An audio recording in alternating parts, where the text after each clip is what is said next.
Welcome back. I'm Tedward, and today, thanks to Bond Group in Waltham, Massachusetts, we're driving a 1972 Ferrari 365 GTC 4.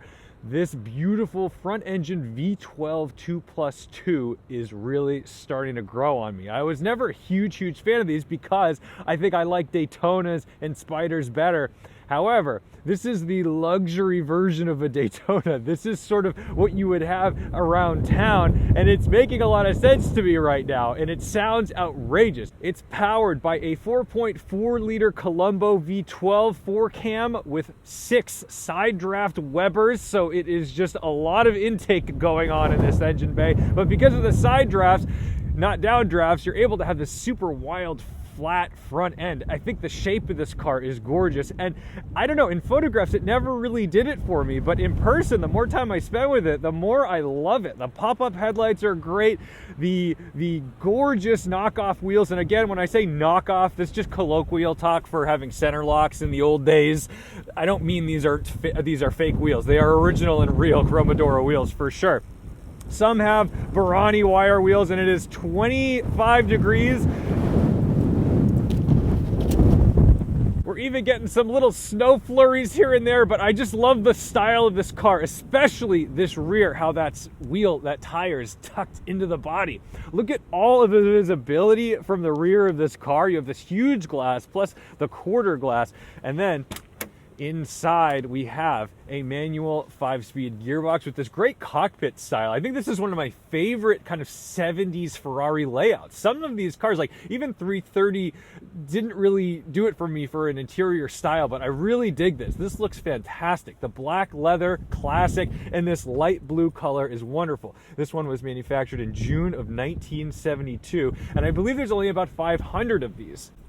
The wind is really starting to pick up, so let's jump inside. First, why don't we put up our power window.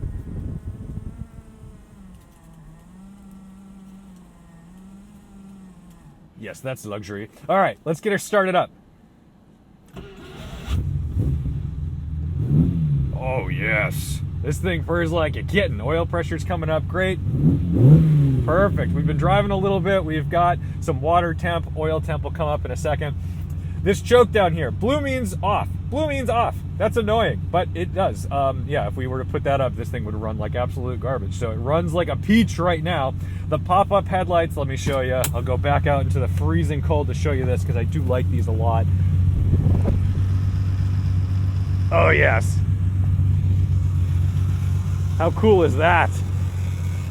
Beautiful. And then in the back, this beautiful exhaust, the quad anti-tips that push out just beyond the bumper.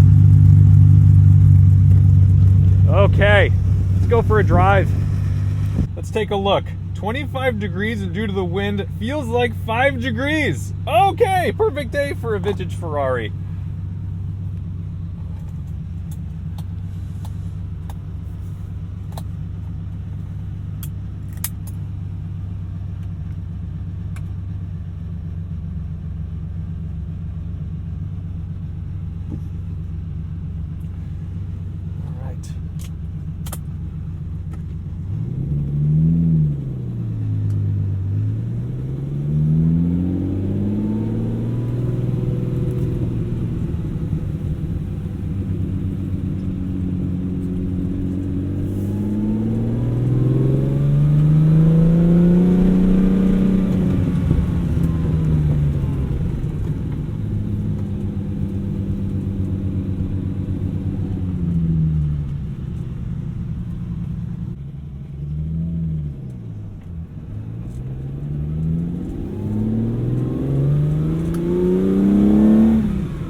love how low I am in this cabin. I mean, I'm looking out over this roadway, feeling like I'm in a Mura with these, it's just the craziest feeling.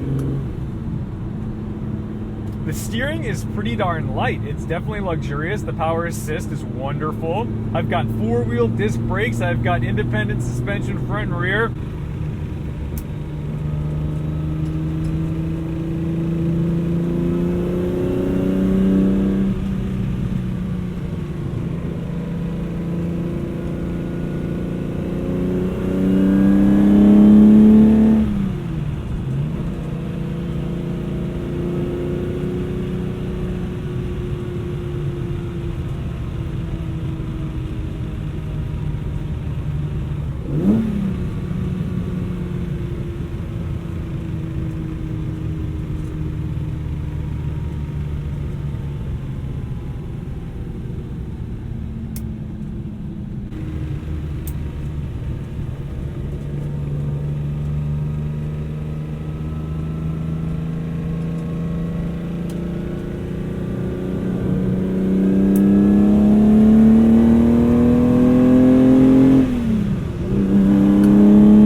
Just wants to stretch its legs.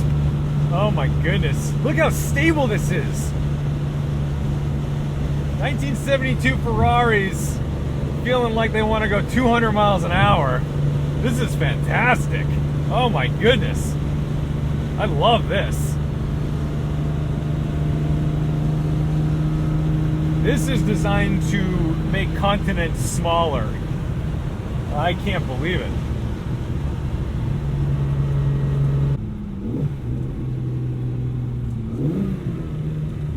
This is such a revvy, happy engine. Holy cow. Just wants to run.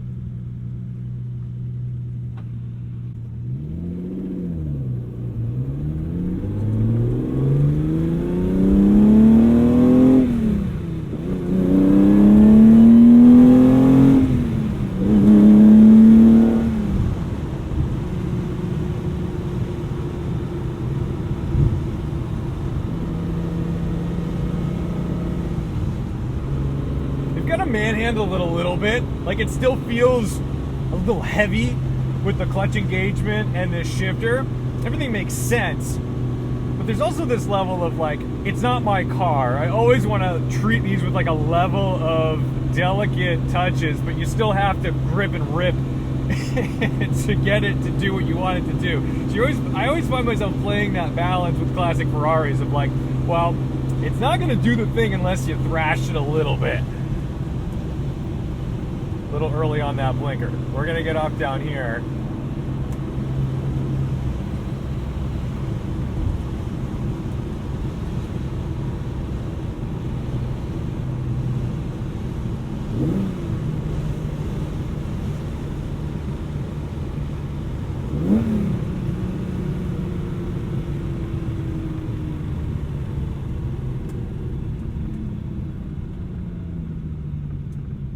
Oh, it feels so good. I can't believe we're driving this in the winter. I can't believe it's snowing when we started this drive. Sure, run it.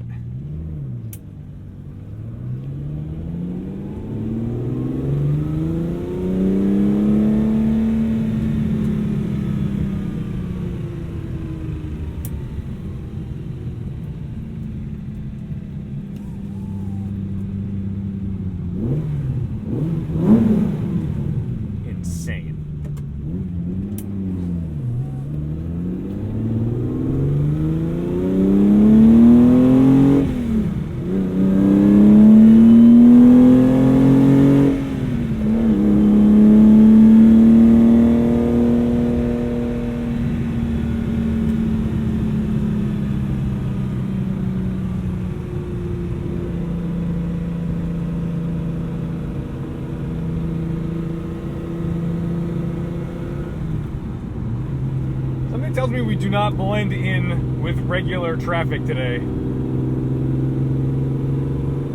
Oh, Colombo V12s.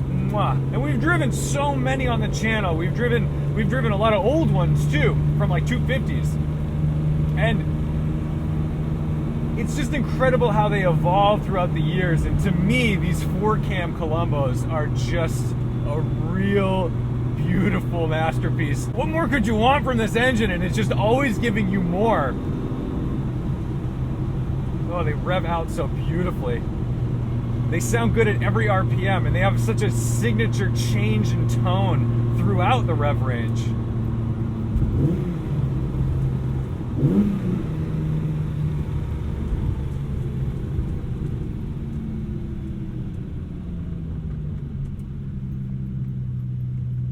It's fine cruising around at some low speeds on back roads like this, but there's this sense that it wants to run. Like, this is eager. It really wants to be going 80 plus miles per hour. And that's not what I was expecting out of the car. Nor was I expecting it to feel so confident at those speeds. Like, I can't believe this is wild.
It's kind of too fast. Like, I'm out on my normal little roads. I love driving kind of slow, loud sports cars here because you can rip through 3 gears, but this is geared so long that, look, luckily he's just in for service. I'm thinking, ooh, how fast am I going? I think I'm in spec, but my goodness, this thing is geared so long that it just wants to go 100 always.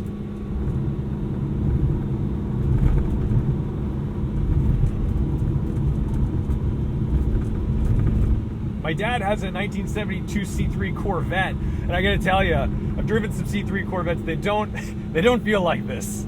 This is special. This is like Ferrari being like, hey, by the way, we're the top dog. We have capabilities you don't.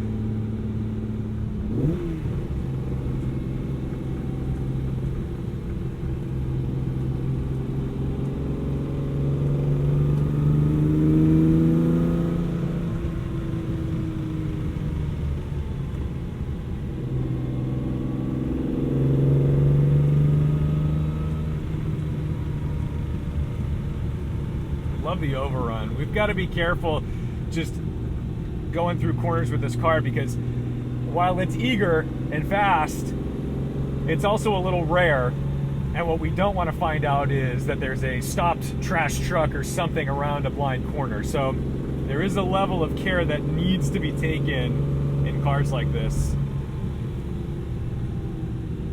Our oil pressure gauge got pinned a while ago. I noticed that, but I don't really trust these gauges anyway.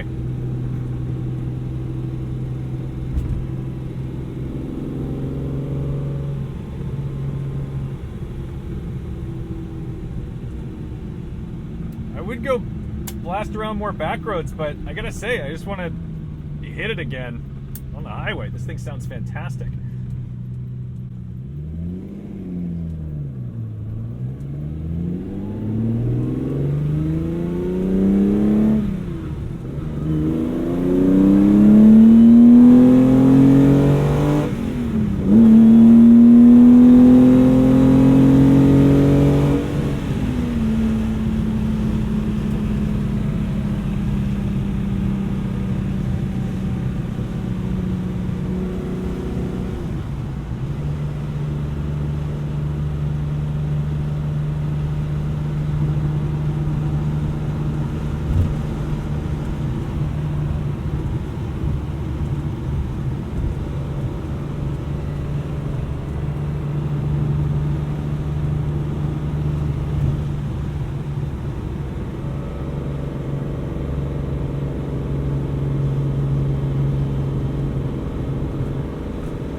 so stable over the bumps too. Like, this is the easiest thing to drive fast. Oh my goodness. The visibility is unbelievable. I'm sure if you rolled it, there's not much holding this roof up, but there's just glass everywhere. This is the, oh my God. I've been driving some great Ferraris lately. That 360 Modena really did it for me as a kind of a modern classic already. But now this thing, I was so pinned on 330 GTCs. But now, I think a 365 4-cam is the way to go.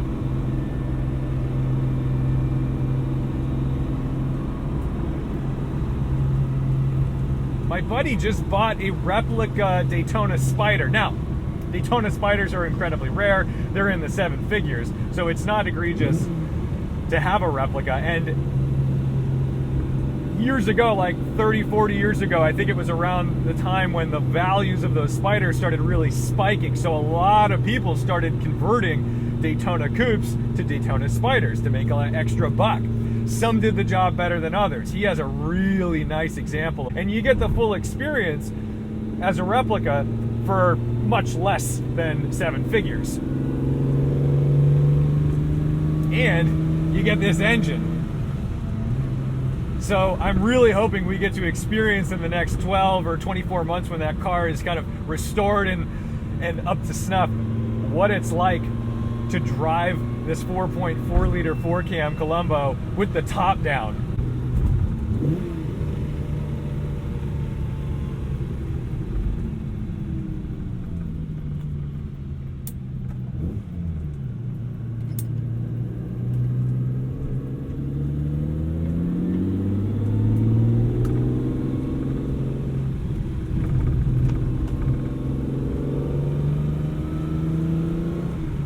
This is the perfect car too if you're looking for one of these, because the service records are psychotic. The owners really took care of this car, but it's also not a Concours quality resto, so you actually get to use it. It feels kind of original. It has the vibes of what you want your 70s supercar to be, and mechanically completely up to snuff. To me, this is the kind of driver you want. When a car's too nice, when the paint's perfect, when every little detail is like just so that it can win an award from a man in a straw hat in a golf course, well, that's not really a car that you're gonna feel good about driving, because every time you go anywhere, you're gonna become a psycho. You're not gonna go to dinner because you're not gonna focus on your food. You're gonna walk out to the parking lot 3 or 4 times while you tell your date you have to go to the bathroom and they think you have a UTI. This is the way.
Not gonna get in a fight with a CUV. Okay, kitten.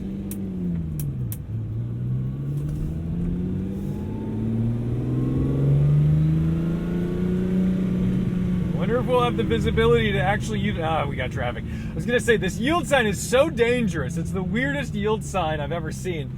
But I actually can't. There's no blind spots in this car.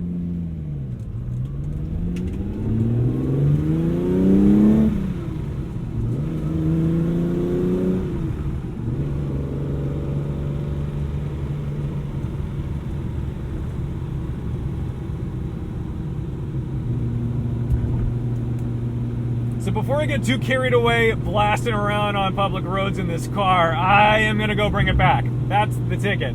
I'm getting comfortable in it, I'm getting confident in it, which means I wanna drive it faster, which means we should probably put it away, because even on these Michelins, it's still 28 degrees, windy, miserable. This car has not skipped a beat. It has been a real workhorse powerhouse, and I am so impressed. I'm so impressed. This is great. This is perfect motoring.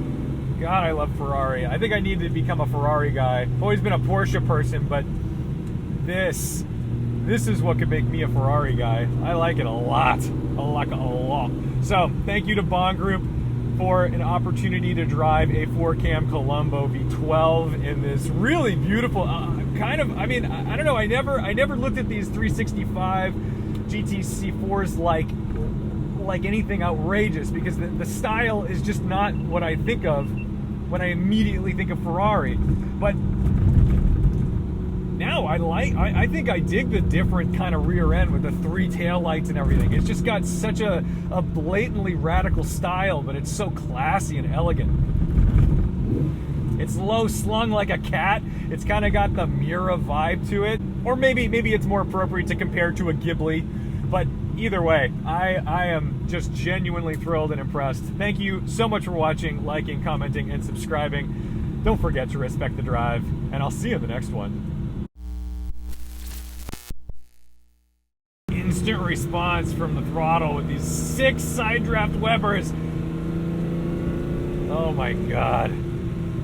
Oh, I'm a happy boy. I'm a happy boy in a big old Ferrari.